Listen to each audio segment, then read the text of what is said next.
Representative Mike Schlossberg is a true champion for mental health and suicide prevention within the Pennsylvania State Legislature. Representing the 132nd District in the Greater Lehigh Valley, Mike was presented with the AFSP Allies in Action State Award last year. He is the co-chairman and co-founder of the Pennsylvania House Mental Health Caucus, and he is a nationally recognized expert in the field of social media and politics. He has an active profile on Facebook, Twitter, LinkedIn, Instagram, and Vine, all of which I know nothing about, and became the first member of the Pennsylvania General Assembly to hold a Twitter town hall for constituents.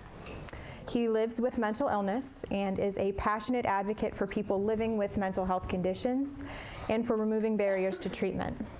Speaking out about his own lived experience is truly breaking down those barriers and, in Mike's words, uprooting the stigma commonly associated with mental illness. Representative Schlossberg, we thank you so much for being here today. Glad to be and here. To share with our advocates your work advocating for mental health and your advice on how to best affect policy change at the state and at the local level. So I wanted to start by asking you to recall what really inspired you to become a champion for mental health and then to continue your work throughout multiple legislative sessions at this point. Yep, and thank you. You can all hear me? All right, good. And whenever I do something like this, I always ask that we start with that question because I think it sets the stage. In the conversation that I've had with all of you, it seems that just about all of you have some sort of personal story in some way, and I certainly join you in that respect. What really inspired me to get actively involved legislatively in mental illness in a weird sort of way was actually a Facebook status. So mental illness is something that I'd always been involved in and passionate in, but never public about until August of 2014 when Robin Williams ended his life. So like many people who had suffered from depression or anxiety or mental illness, I remember being very, very touched by that. And I think what I and a lot of others thought was that if someone like Robin Williams, a man who had no limited access to help, who had all the money and was this incredible, dynamic, funny personality, if he lost his battle, what was to stop me from losing mine? So that, I was upset about it, and as Nicole was kind enough to say, I'm obsessed with social media, and I was puttering around on Facebook that night, and everybody's Facebook feed was, just filled with, oh, Robin Williams, how could he? And somebody, I don't know who it was because I defriended that person on the spot, but somebody said something to the effect of, so sad Robin Williams committed suicide, shame he didn't have enough faith in God. No, it was actually faith in Jesus, which my first thought was he was Jewish and you're an idiot. My second thought was you're an idiot. But I was so infuriated by that, and that was a real epiphany moment for me, because it showed these people really do exist. I like to think that my friends are highly educated and understand what mental illness and suicide is, and that was a nice reminder that there are still people in this world who don't think mental illness is real. So going backwards, I'm somebody who's suffered from depression, anxiety issues. I guess since I was a little kid, diagnosed somewhere around college, there were certainly points in my life where I would consider myself suicidal. And when I saw that, it sort of fired something off in my brain, and I decided, clearly this is still an issue, so it's time that I start telling my story. So 2 days later, I had an op-ed run in my regional paper talking about my own experiences with depression, with anxiety, with considering suicide. And from there, it kind of became this public face of saying it's okay. And the only way that it ever is okay is if we break this stigma that surrounds mental illness, that we start talking about depression, anxiety the same way we talk about the flu and a broken arm. And my challenge to my colleagues in the legislature and in public office is always tell your story. Because it's 1 out of every 5 Americans actively suffers from mental illness. That's 40 some odd members of the House of Representatives in Pennsylvania if you go by the numbers. So that pushed me more publicly into this realm, and while I've been active legislatively, I've found, I am a Democrat in the Pennsylvania legislature. We are in the minority. Passing bills is hard, not impossible, but hard. So I found that the best thing that I can do is use my role as a member of the legislature in order to be a public face for mental illness. I've appeared in PSA ads. I'm putting together an anti-stigma campaign right now, working with our local NAMI society. and try to help destigmatize the issue. And more importantly, just try to use my position and the credibility that comes with it to encourage people to get the help that they need and that they deserve. So it is always a little bit of an interesting thing for me. I mean, this aspect of my career, which has really become my signature issue, began with a errand Facebook status, and I'm in a weird way grateful for it. So. Wow. What? Please. And what an amazing journey you've had in just a few short years. I mean, it hasn't been that long. Nope. since 2014. So, do you recall what the very first mental health bill was that you worked on? The first, I've got 3 under my belt in some form or fashion right now. The first is one that I'm working on, and this one's been an interesting experience from a political perspective. After all this started, I started meeting with a variety of groups, and I had one group meet with me, Strong Moms, Strong Babies, that has pushed to get postpartum depression become a diagnosable and treatable disease within the state's early intervention program. 5% of all women suffer from postpartum, but only 5% of those women seek treatment.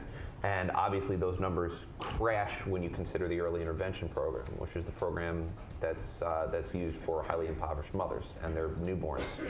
So I introduced that bill towards the end of last session, didn't go anywhere. The lobbyist groups came to me and said, Mike, look, we love you, but you are a Democrat. It's harder for you to pass a bill. Can you hand it to a Republican? I said, absolutely. So, and it wasn't, they weren't being rude. They were being realistic, and that's why I said absolutely. So it gave the bill to a Republican who's very good on these issues. She and I have pushed it. They've pushed a similar bill in the Senate, and they've both made it part of the way through the process. The issue, of course, is there's a little bit of a financial component to it. In Pennsylvania, like a lot of states, arguably worse than a lot of states, has funding issues. We have a $3 billion budget shortfall this year, and it's only going to grow. So that's our biggest challenge. We weren't even sure if I was going to be able to make it here because we're in the middle of our budget season right now.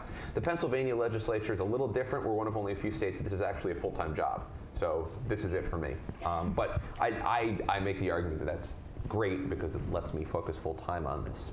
That's part one. I've been going back and forth with our local transportation department to try to work on see if they can do something for the consideration of barriers around bridges or high points. Again, that's something that's in the very, very initial stages, and we're also looking at higher education. Trying to enact, you need a physical screening before you go into higher education. We're trying to see if there aren't mental health screening opportunities as well. Somebody else has introduced legislation that requires, I cannot forget the young woman's name now, and I'm embarrassed, a UPenn student who unfortunately completed suicide. Several years ago.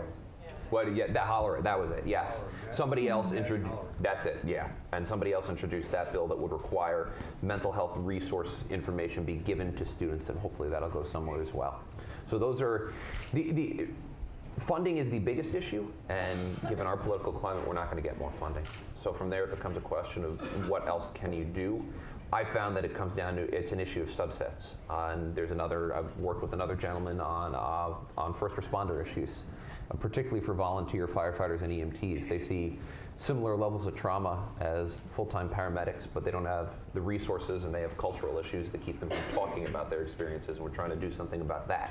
So mental health, if you can't address the funding issue, which unfortunately is really, really hard, it comes down to subsets of populations. How can we help deal with these different segments and fulfill their needs? So that's kind of where I am right now. Okay. Well, as someone who is still going through my own postpartum depression, I thank you so much personally and also professionally for all the work that you have done since that first bill and now moving forward within the legislature. So you touched on this a little bit, but just kind of lessons learned since you have been doing this for a few years now that you'd like to share with the group. The first one is actually an optimistic one. When I first wrote my op-ed, I remember, let me go back to that day. I was furious about this Facebook status. I'm talking to my wife, I'm going, maybe I should do something. She said, all right, well, sleep on it, maybe you should. And I fired up a couple angry Facebook statuses, and woke up the next morning about 5 in the morning, and I'm still furious. I'm like, the hell with this. So I sat down, between these 2 Facebook statuses I wrote, I had the op-ed in 20 minutes. It wrote itself.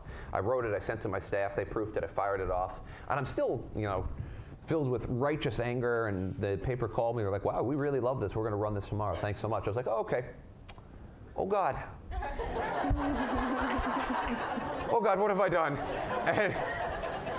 And I turned to my staff and went, I'm going to go for a walk now. And I just kind of ran around the block a little bit, and I started texting friends. And I said, have I really lost it here? And they said, no, calm down. This is good. And with my best friend, who's also a member of the legislature, said to me, I don't think you realize what you just did to your career, and I mean that in a good way. Now, the weird thing is, I fired this off from a public good perspective. What I didn't think about was my own career, but what wound up happening is, to say it turned, obviously my first thought was this might turn into a political liability. I couldn't have had that more wrong. This turned into a political asset, the likes of which I can't even begin to describe. And it wound up, I am still a politician. I do care about re-election. And when I published the op-ed, and my running joke became that I now know the prescriptions of more people in my district than I ever thought I would, because people started telling me too. And if it wasn't me too, it was, well, my son and it's 1 in 5 Americans, and it's not something that people talk about. And I was so floored by this and by how well it was received that it wound up turning into a political asset, to the point I started putting it on my campaign literature, and so I'm blatantly weaponizing my own depression for the sake of re-election. But that's actually my point to all of you. I get to do that. That's actually my point to all of you, is that it wound up turning into something much better than I ever anticipated, and that's been heartwarming, that I can see that people appreciated it and by and large didn't look down on it.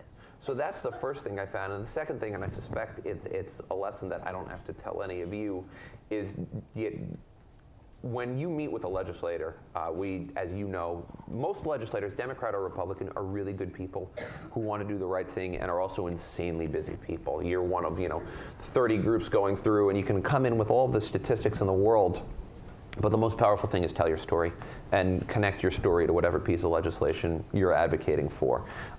People remember the personal stories more than they'll ever remember any facts and figures. And the more you can do that, the more you can tell people who you are and why you're fighting for who you're fighting for, I think the more impactful that is. It's easy to forget a number. It's harder to forget a face or a memory.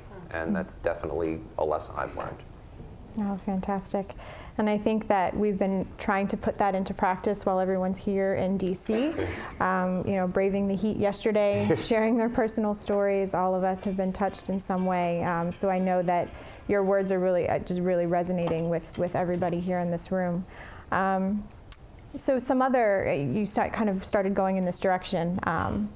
Some other best practices for when our folks go to, we're asking them to take this home now. So when they go home, what best practices for meeting with their legislators, or the legislators? And don't forget how important the state government work is. Obviously what's happening in this city is insanely important.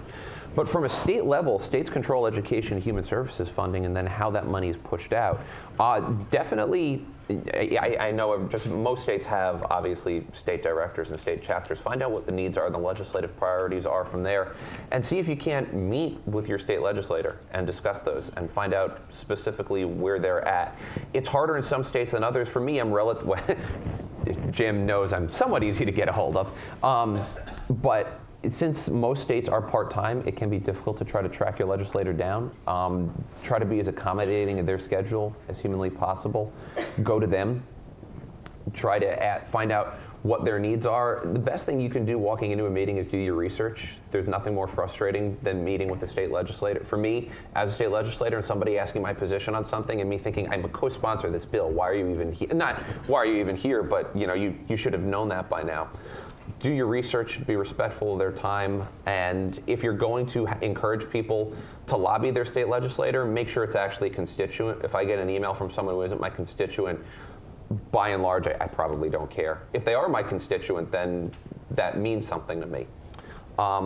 And make sure that whatever you're doing is coordinated with your local chapter. The local and state chapters have been really, really effective, I found. And I certainly appreciate all of their advocacy, but make sure that what you're doing is in conjunction with their priorities, and that you're not just freelancing.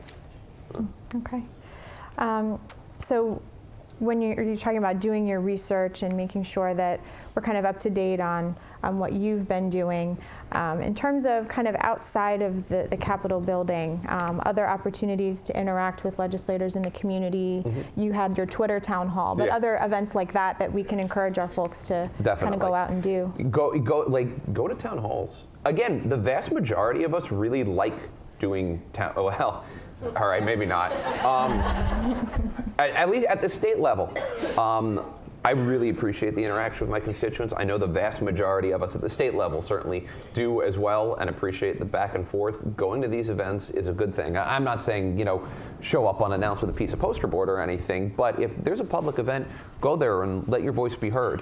Talking with staff is, I know many of you spoke with staff yesterday. That does matter, and that is important. If you can't get to me, if you were to talk to my chief of staff, that's almost just as good, because honestly, she's the brains behind the operation. But the more you can get in a legislator's face in a nice, non-confrontational way, the better it is. And we do pay attention at those meetings. I've been inspired. Like, all of us have written bills based on conversations we've had with our constituents. So the more one-on-one interaction you can get, the good thing. Social media can be an incredible tool, with a big if. You have to. I have a lot of colleagues whose social media is run completely out of the press office, and that's not a bad thing for them, but if you send them a message, you're not going to get a personal response. And you could usually tell pretty easily if it's actually a legislator or if it's a press staffer running the social media, because if it's a press staffer, everything sounds kind of robotic. I mean, if you were to look on my Twitter feed, you would see it sounds just as goofy as I do right now. And you can usually tell that pretty easily. But as obsessed as I am with social media, nothing beats face-to-face. Nothing beats a face-to-face conversation. Yeah. Talking about, I'm jumping earlier to the comments you were making about the budget and how that's been kind of a non-starter in your state for a while. Advice that you have for our folks on really how to persevere in the face of that, because I know we hear that a lot when we go into offices. Yeah. Well, we don't have the money for this, and it's hard as an advocate when you hear that to then be able to steer the conversation somewhere else. So just advice that you have for our folks about the budget issue, but really just in the face of any sort of barriers or challenges that come up in those meetings. First, from a financial perspective, at this point, you have to be able to say, like, okay, if you spend X amount of money here, you'll save X amount of money later down the line. And now every state is different. So some states it may be easier to spend money than others. In Pennsylvania right now, new funding for anything outside of like basic education just isn't going to happen. And I suspect it's that way in a lot of states, especially given the political environment we're in. That's not to say that it can't happen, but if you were to come to me and say, Mike, could you support a $5 million line item for this? I would say, well, absolutely, that's in my area, but I'm not going to get it done. You have to be able to identify the key stakeholders and see if they can actually potentially influence a piece of legislation. I will say, and it sounded like in my conversations with you folks yesterday that you had this, there is bipartisan agreement that we need to do more with mental health, but that seems to stop at the idea of spending new money. Short of spending new money, I would also say try to concentrate your efforts on other non-monetary things, or at least things that make a minimal financial impact or will save money later down the line. That's a big part of my argument. My argument with increased funding to mental health services is that if we can actually invest in it, don't use the word spend, by the way, use the word invest. If we can actually invest in saving dollars, then we can make a big impact later down the line and save more. And I think a lot of the problems that we've had from a state-related issue is we've made poor investments or minimal investments at one point. Now we're reaping what we sowed. So other than that, try to have conversations about issues that don't involve spending a lot of money. Everything I'm saying is nice, but getting new dollars or increased funding for mental health right now is going to be hard. It's going to be really hard given the environment. Depends on every state, but unfortunately, this is just an anti-spending, anti-investment time period, and there's not much we can do besides press our case and try to ride it out from there. And that's, I don't like saying that, but I think that is the ugly truth to it. Yeah, and it will help us too to to be prepared, to have that type of response, so we can know in advance how we're going to respond to that when that's the kind of the first answer that we get in office. And keep it, when you talk with someone like me about spending, you can say, and there's countless me, it's like I would, if I had a magic wand, I know exactly where I'd spend the money, but remember the political realities. In the Pennsylvania legislature, there's 203 members of the House of Representatives. There are 82 Democrats. In the Pennsylvania State Senate, there are 50 senators, and there are 16 Democrats right now. My party is in a minority, so if you came to me and said, can you champion this spending, I'd say, sure. It's not going to go anywhere, though. Numbers are still numbers, and if you can't move in, if you have to be able, unfortunately, to accept the political climate that you're in. And you had mentioned this earlier about, being approached to say, maybe I'm not the best person to champion this, so would you give this issue to someone in the majority party? Yeah. Can you elaborate a little bit more on how that works? I can sometimes. I've been able to get legislation passed. The legislation I've actually had passed has dealt more with victim protection issues. But it's harder for me as a member of the minority party, someone who I do have good relations with the Republicans, but if a lobbyist has a bill that they want moved, they're going, in Pennsylvania, for example, they're going to give it to a Republican. And maybe get a Democrat to be like the prime co-sponsor, to have their name second. Depending on the legislature, you may have challenges with that. For me, it was easy. They said, can we move this bill? I said, sure. And from my perspective, that was always goofy. If a good law becomes a law, that's the most important thing. And from a political perspective, if I'm second, I can still take credit for legislation at home. It's stupid, and I do. But keep in mind the political dynamics of your state. If you have a particular piece of legislation, you either want to go to a member of the majority party or somebody who's been a champion for the issue in the past. At this point, people do come to me with mental health related legislation and try to figure out, okay, I'll introduce the bill, but let's see if we can't find a Republican maybe to be the prime, and I'll put my name second. We'll get it over the finish line that way. It just makes life easier, and that's, again, not fun, but it is political reality, and you do have to keep all the legislative dynamics in mind when you're pushing a piece of legislation.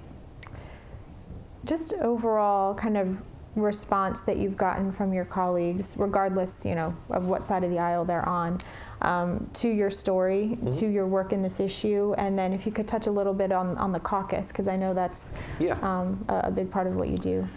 Again, the response from my colleagues really floored me as well. I had a lot reach out to me. I also then spoke on the House floor I basically gave a speaking version of the op-ed that I wrote, and that got a standing ovation for that, which was a very strange experience.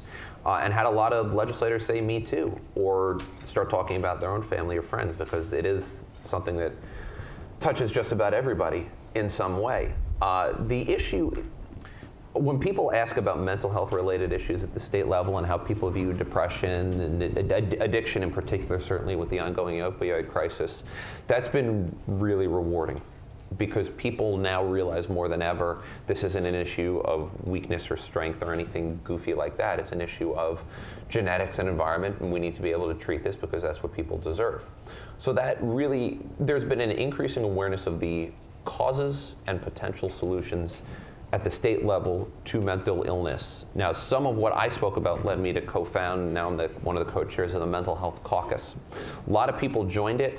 Caucuses, how strong a caucus is really depends on the issue. The Mental Health Caucus that I co-created isn't so much for advocacy, it's more for information sharing. We use it to discuss mental health related issues. It gives lobbyists the opportunity to pull a group of people together and say, these are our issues, is anybody interested in getting involved? But it's more an informal group than anything else, and then the advocacy part is kind of kept outside of the building and then comes in, obviously, when necessary by the different groups who are pushing for their issues. How caucuses, every caucus is a little different, both in Pennsylvania and without, and this is one that I found is most useful for information sharing. So. Okay. How would you advise our folks to kind of reach out to caucus members to kind of have that kind of inroads to that group outside of just those constituent meetings? We found the Mental Health Caucus has actually been helpful. One of the things that I think you folks could do is try to encourage some of your legislators to form a caucus of their own. And even Mental health is a little different than the average issue, I think, in that even just by saying we formed a caucus, you're doing something good. Even if it does absolutely nothing, even if the caucus never meets again, if somebody out there who's suffering sees that a mental health caucus has been formed and they suffer from depression, it helps legitimize the issue in their own mind. And it gives them an opportunity to say, okay, so this is okay. So this maybe I should see that doctor after all. So the more anybody does anything public on mental illness, I think it's a good thing. And the more you can push people to show up at a walk or to form a caucus or to introduce a piece of legislation, even if it isn't going anywhere, that's good if it helps legitimize the issue. The more active you can push somebody into the mental health space, I think the better it is, because as all of you, I'm sure, know, people who suffer from mental illness, too many of them don't think it's real, or they think they can just push through, or that it's in their own mind, or that they're weak, or that they need to pray harder. And the more we can have people talk about the issue, the better it is. And that's something small that all of you can encourage your state legislators to do. Just a small statement about mental illness, because it helps legitimize the issue, and I cannot understate how important that is to people who suffer. Wow. I can't thank you enough for all of the advice and sharing your story with us in this way, and just kind of any last thoughts that you want to leave with the audience before we start taking some questions. The most painful thing I think with mental illness is, that was certainly in a weird way what I found, was that the more personal you can make it, the better. I always try to stress this to people, especially given how much I think most people hate government at this moment, that despite what you may see or hear, the vast majority of us are normal human beings. Today is my wife's birthday, and I'll be going home to celebrate with her soon. And we're normal people. And the more normal we can make ourselves, I think the better people view those of us in government who do this for public service reasons and who actually genuinely want to help. So related to that, I do think the more you can share your personal story and put yourself in that vulnerable space, the more effective you can be. And I also think you'd be surprised by how many people not only can be impacted by your personal story, but how you can then encourage others to share their story. I feel like that's been a big part of what I've tried to do with my position, by telling my own story with mental illness. And that is something I would definitely encourage all of you to do to whatever extent you're comfortable in doing. But I would also say don't be afraid, because you will be surprised. You'd be surprised at how well received that experience can be. That has definitely been my own experience, and I encourage all of you to do the same. Wow, thank you. And I think we've started to feel that. I know I feel that every time we have an advocacy forum. And just being in the same room with all of these folks, it's so inspiring, and I think it really helps us kind of open up in that way. People appreciate it, because more people, even like all of us are in this realm, this is what we do, we are advocates for mental illness. I bet you'd still be surprised by how many people suffer, and if it's not them personally, I guarantee it's somebody that they know. And that's why talking about this, you would really be surprised at how, and maybe not, because you may already know, but you'd be stunned, I bet, how many people really know exactly what you're talking about. Well, thank you, Mike. And do we have microphones or index cards where we can have some questions from you all for the representative? I guess you can come. Yeah, go ahead. I actually have a very loud voice, so you don't have to worry. I can hear you clearly. Nicely done. So I want to thank you for coming out here. I'm seeing you're crying, and I apologize. But my son actually attended Muhlenberg College, and That's my alma mater. And there it is. And I must tell you that they were a wonderful school. Yes. When he really needed them to be there. But I also had noticed how many colleges are in your area. A crazy amount of colleges. Yeah. And I sort of wonder what work you've been doing with those schools out there. This is a very vulnerable population of students, both beginning school. I mean, he attempted suicide the day before his last semester. I mean, because transitions, we know, are very difficult for kids. And I'm wondering how much work you've been doing with the colleges in terms of getting them to be more proactive with the students. And it's funny you mentioned. For me, the one period where I did consider suicide, I was at Muhlenberg, and the counseling center literally saved my life. I've said that repeatedly. Most of the schools in the Lehigh Valley, and I think we have 8 or 9 4-year colleges in the 2-county area for me. Most of them I found do a pretty good job. Their mental health services are very good. Their challenge, and I've had this conversation with the president of Muhlenberg, has been what do they do over the summer? You have so many kids for whom that becomes their sole support network from a mental health perspective, and the counseling center closes down. That's what they've been working on. The period where college students are most at risk typically is when they first get there. That's why we're trying to work on some sort of mental health screening act. That's a piece of legislation that I'm trying to figure out how to do right now. Anytime you mandate somebody does something, we were having this conversation at breakfast, it becomes more of a challenge, but you're absolutely right, that is such a vulnerable population, especially in the beginning. So we're trying to see what we can do to try to capture some of those kids who are in trouble and get them the help that they need from there. I'm Roland May from Georgia. I wanted to follow up on a couple of things that you mentioned. One is the idea of incremental progress, which is you may not get what you ask for. What is it that you can't get? Right. And not only does it you can't get, but sort of speak to the need to sort of go back, repetition, that it's something that over time you can accomplish your goals. And then the other one is you talked about referring legislation so that it was sponsored by the majority party, which worked well for us in Georgia, the Jason Platt Act. But also, if you could speak to the issue of then asking the legislator that you're talking to his or her ideas of who else to talk to and what else there is, because I've had a lot of great insight at the end of the conversation by them saying we should reach out to this legislator, this legislator. Can you repeat the crux of the conversation? Where are the microphones? We have to have microphones for people over here and here. So I'm sorry, go ahead. Sure. Well, just talking about, one of the biggest challenges for me, there are two basic questions. Getting insight from legislators and the notion of incremental progress. Most of the time in government, the only progress you're going to get is incremental. And that, I don't even mean that in a bad way. I just mean governments by nature move slowly and are very cautious. So you have to be willing to accept some sort of incremental progress. We had a bill in the Pennsylvania legislature a couple of years ago that mandated education for teachers, suicide education for teachers. The legislation, it started as a mandate, it moved to an optional, then it wound up becoming a quasi sort of mostly mandate. And I'll take that any day of the week. So you can come in with the greatest idea in the world. If you can get a portion of what you're fighting for, take it. Because more often than not, you can come back at a later date, do some good, and still be able to expand the law later down the line. And I am glad that you said that about asking legislators for insight. Because typically, if you have a good lobbyist or somebody or a good state director, something like that, they'll know a lot of these answers. But when you leave a meeting, a great last question really is, hey, can you think of anybody else we should be talking to? Because not only, obviously lobbyists know a ton and state directors know a ton. I have found that the majority of governing actually happens like in the gym locker room before session. And I mean that sincerely. I developed a good friendship with the chairman of the majority chairman of the Appropriations Committee because he and I worked out together in the morning, and now the chairman of the Finance Committee in the House. And you build those kind of personal relationships with people, and from those personal relationships with people, if a citizen advocate asks a question, you'll know more.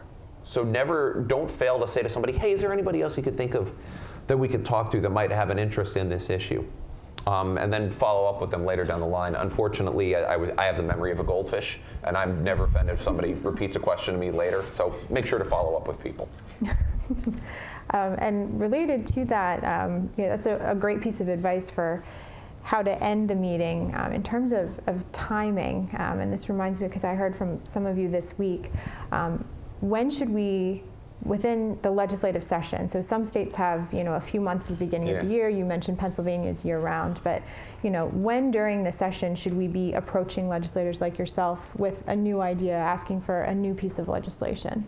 If it's a new piece of legislation, either the very beginning or the very end. Very beginning for obvious reasons, but very end because if it's somebody who you know is going to come back or who is most likely going to come back, you say, hey, look, we know the session's starting to run out, but for next session, can you look towards introducing this bill? If it's in the middle, depending on, like for us, we're year-round, so in the middle, there's usually still time. Anything after the middle of session, and it creates, of a term, I should say, it creates a problem. That can be okay, But for a part-time legislature, it really depends on their session. And I will go back to this, always do your research on the political environment, on the legislator in question. You know, if you look at my biography, you will see all stuff about education and mental health. So you can know right away what the issues I'm most passionate about are. If you have a bill that you're trying to get co-sponsors for, click on the bill first and make sure that the legislator in question didn't already sign up for the bill. Because any advocacy is appreciated, but I do get a little frustrated when somebody comes into my office and asks me to co-sponsor a bill, and I say, oh, I already am. They go, oh, like, come on. Like, that's just a matter of checking a couple of websites. So make sure you do your research, and to whatever extent you can, I'll also add this as you're having your advocacy meetings, personalize the meeting for somebody's district.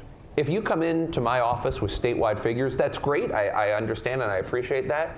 If you come in with district-wide figures or citywide or Lehigh County, the more personal you make it to a legislator, the more we're going to pay attention. And to whatever extent you can, try to get constituents to actually be in on those meetings, because we always pay attention a little bit more when there's a constituent involved. Mm-hmm. And you had mentioned the chapters and state directors. So our organization is a little bit different. We do have our chapter staff, but we also have our public policy staff. We're here in DC. Yep. So for doing that kind of research ahead of time, our folks will work with their chapter leadership, but they'll also work with us in DC. Yeah. We're the ones that are there to help you guys find out that type of information before you go on your meetings. So don't feel like you have to do all that legwork on your own. That's why me and Liz and Trevor and John are here, as well as your staff out in the field to help you guys with that. Definitely. Were there other questions? I'll just throw one out, last one. I can.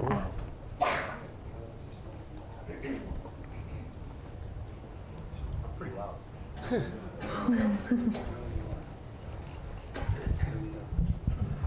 Hi, I'm Abe Goldberg. So you talked about some of the causes that you're passionate about, and if you went out to your website, people would sort of be able to identify with you.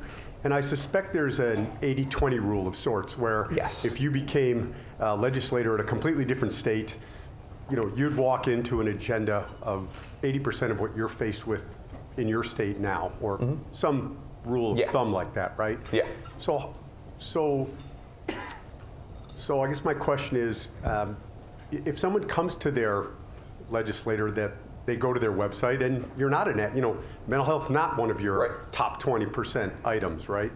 Is it likelihood that you're going to get on your radar like that, if there's a groundswell of advocacy, or are you going to say, you know what, as a matter of fact, that's not a subject matter that it's not in my top 20, but it is in this guy's top 20, or if it's in nobody's, I think mental health's in everybody's top 20 these days, it seems like, or somebody said the tipping point starting to kind of go that way. Do you see where I'm going with this question? I do, and I don't know if I'm asking it right, but if it's not... You're asking if you can push an issue higher.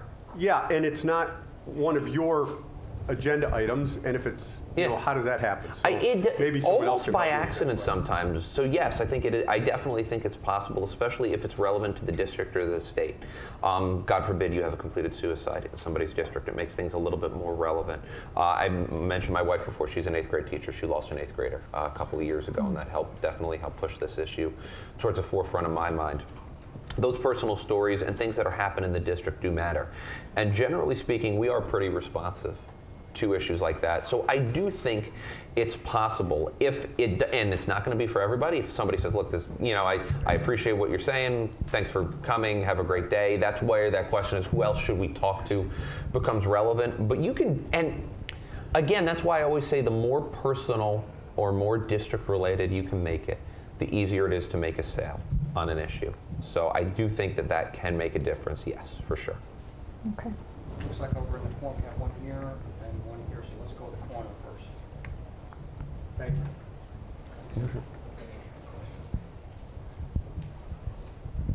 you. Good morning. Thank you for being here. My name is Mike Morgan. I'm from Oregon, 40-year first responder, 2 tours in the military, 25 years corrections. Ooh.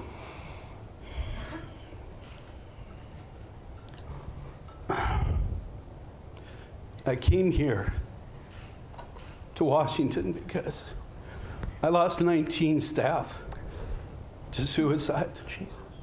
9 from my own institution. And nobody back home seems to want to hear our voice. So I came all the way here to be their voice. Earlier, when you started, you talked about firefighters and paramedics. But police officers committed suicide more than firefighters and paramedics. Corrections officers committed suicide more than paramedics did. 260 first responders last year took their lives. So who is the one that I should talk to that you were referring to that is dealing with firefighters and paramedics? Well, first of all, thank you very much, and thank you for being here and sharing that. That's excruciating, and I appreciate hearing that. Let me go backwards to what I was saying too, because I didn't mean to dismiss police officers or correctional members at all. I was coming. The particular way that I've tried to approach this issue is from the volunteer firefighter perspective. We have an enormous amount of volunteer firefighters in Pennsylvania, and that seems to be where the problem is concentrated. So that's why I said what I said. Please don't think I was being dismissive at all of anybody else. Who you would talk to obviously depends on your particular state. There's Oregon, you said? There is a state senator who's a doctor, and I cannot remember her name now. But let's try to follow up, because I've gotten to know her through National Association of Jewish Legislators, and but she's very involved in mental health related issues in Oregon. I happen to be friends with her, very good friends. I can't remember her name. I promise I am friends with her. Just trust me. I would say two things about that. First of all, try to see obviously talk with your state chapter, but from a legislative perspective, see who the committees are that have jurisdiction over mental health services and over the state prisons. Because if you're losing state corrections officers, I guarantee that the chairs of your, whatever the equivalent of your judiciary committees are engaged with this. Pennsylvania is politically a conservative state, is a state where you would look at it and by default think that it's not very mental health friendly, and that's actually really not true, and particularly from a criminal justice perspective. Pennsylvania's made some really, really big strides in terms of pushing prisoners more towards mental health services, and it's gotten very progressive, not in the political progressive sense, but in terms of thinking, okay, if we can help with mental health issues and criminal justice, we can move that way. I know Oregon is politically a much more progressive state, and I would bet good money that you would find a very receptive audience with the people who run your state corrections facility and who have jurisdiction over that. But let's definitely talk afterwards so I can find my friend's name. It's the goldfish. Huh? It's the goldfish. Squirrel. I'm sorry? Elizabeth Hayward. That's it. Thank you very much. Nancy's got it. It was Elizabeth Hayward? Steiner Hayward, yes. Elizabeth Steiner Hayward. Thank you. I'm going to have to tweet at her that I just couldn't blank her name in front of a couple hundred people. It's fine. Muck.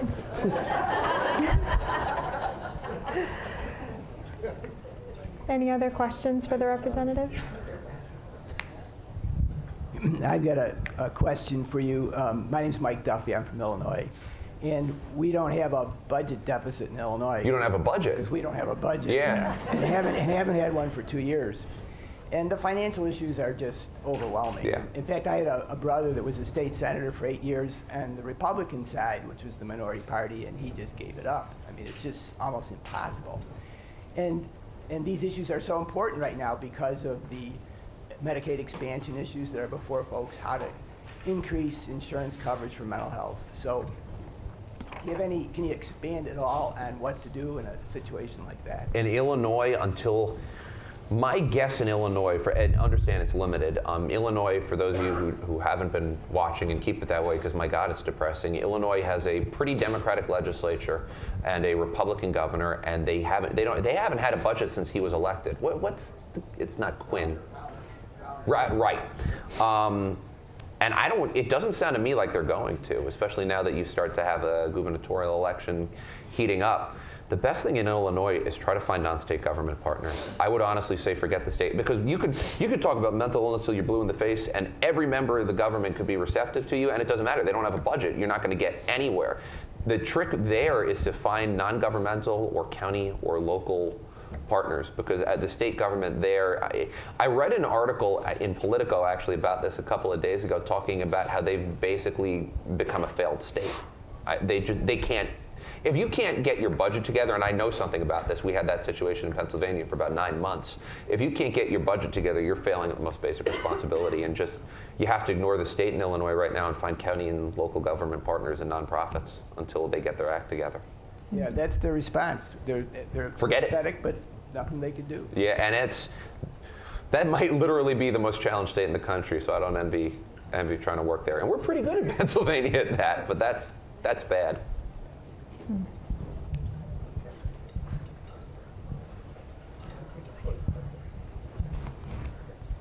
Okay. Anyone else? Come on, there's got to be some more questions. I know you're all just getting up, getting ready. I have to know Dr. Ken Ginsburg. No. Mike, any chance you might announce for governor? No. this morning? Zero. Senate? None. Nada. Speaking in New English, niet. Sorry. Sorry. No, I'm not sorry. Mike. Here, I do have a question, because we're stressing on the importance of sharing your story. So some highlights from some of your favorite visits that you've had from constituents over the years. I'm trying to think of anything specific. The ones that I always leave the most impressed on is when somebody comes and either can give me something specific to my district, that they're not from my district, they're from a statewide group, but they know about things that have specifically happened in my district, or they leave with some sort of fact sheet on the 132nd legislative district. The things like that people remember. And I can remember a few specific issues related to CPR. There were a couple mental health related ones where somebody has come in with a district specific issue. And those are the things that you remember the most. Or if afterwards they leave, they're like, can we get a picture with you? Because that's always nice. Always ask to take a picture with a legislator on social media, because again, we're all still politicians, and that's always appreciated. So, and it's good for you folks, I hope. Hi, I used to be chief of staff for a state representative. You got to use the microphone. Sorry, I'm the enforcer.